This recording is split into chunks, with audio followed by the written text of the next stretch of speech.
percentage plays, 4-card runs. When you're dealing, if you look at these cards, 1, 2, 3, 4, or 2, 3, 4, 5, you should ask yourself, why in the hell did I keep these? The 5, like this hand here, how many points does the 5 add to that hand? 1. 1. What is the 5 average in your crib? 2. What is the average? You know it's worth 2, but what is it average? A little over 4. Over 6. Over 6, yeah. Even with the 5-9 or the 5-1, it's like 5.8. 5.8. With any of the others, it's 6 or better. With the jack, it's 7. So anytime as the dealer, except for end game pegging, 2, 3, 4, 5 says you did something wrong. Unless you've got a 7-8 or a 7-7 in your crib. Yep. When you see a dealer playing a hand of 2, 3, 4, 5, and they know what they're doing, you know what they put in the crib. They put a 7-8 or a 7-7. That's the only correct way that you would end up playing that hand. This one very much the same. The deuce tray ought to be in the crib. Anything with a 2, 3, 4 would be worth more points than 1, 2, 3, 4. Most anything. A 6, an 8, a 9, a face card. Any of them would be worth 5 instead of 4. So if you kept this, you kept it because of the pegging potential, like in an endgame situation. Otherwise, you should be asking yourself, how come I didn't put the deuce tray in the crib? I saw somebody last week keep the hand this way and put the 10 jack in their crib. Wow. Deuce tray to the crib average is 7.3. And they kept the deuce tray here for 4. Why not keep the 10 jack with the 1-4 and put the deuce tray in the crib? Okay. 3, 4, 5, 6, 4, 5, 6, 7. 4, 5, 6, 7 is a little better if you're dealing. 3, 4, 5, 6 is good if you're the non-dealer. Lead the 3. You'd be amazed how many times quality players will make the count 9 on a 3 lead. Why did they do that? Because it's a percentage play. If you think of the hands that go together with a 3, 6s and 9s are the least frequent. The most frequent are deuce 3, 4, 2, 3, 10, 10. So putting a 6 on a 3 lead is much better than putting a 10-point card on the 3 lead. So that it's a percentage play.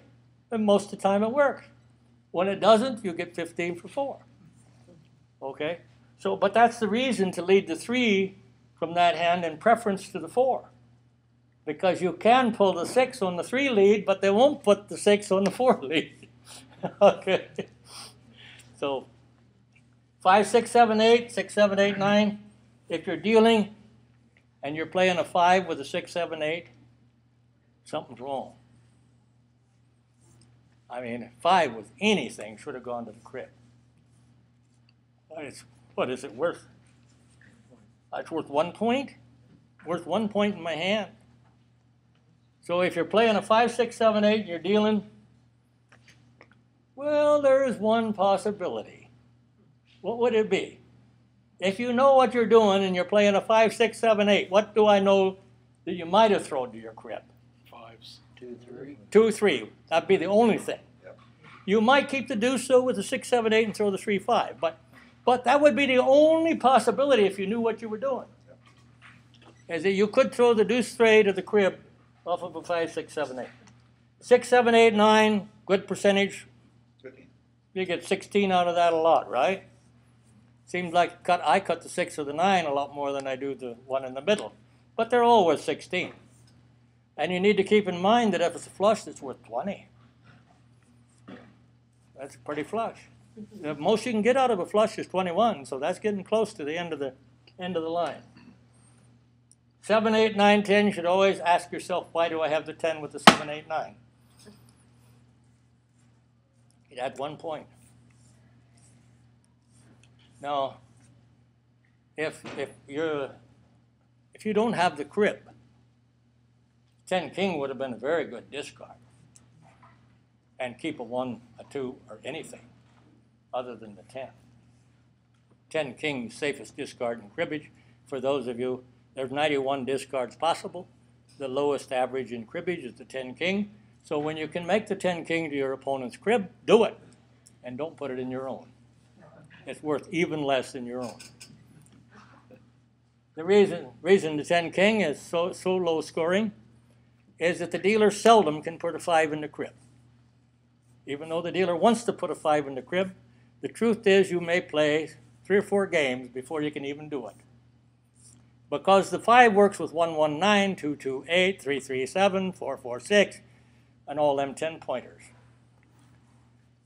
So it's usually something you hang on to. You can't turn it loose. So the 10 king is very low scoring. Gets twice as many zeros as the 9 king, which is the second best.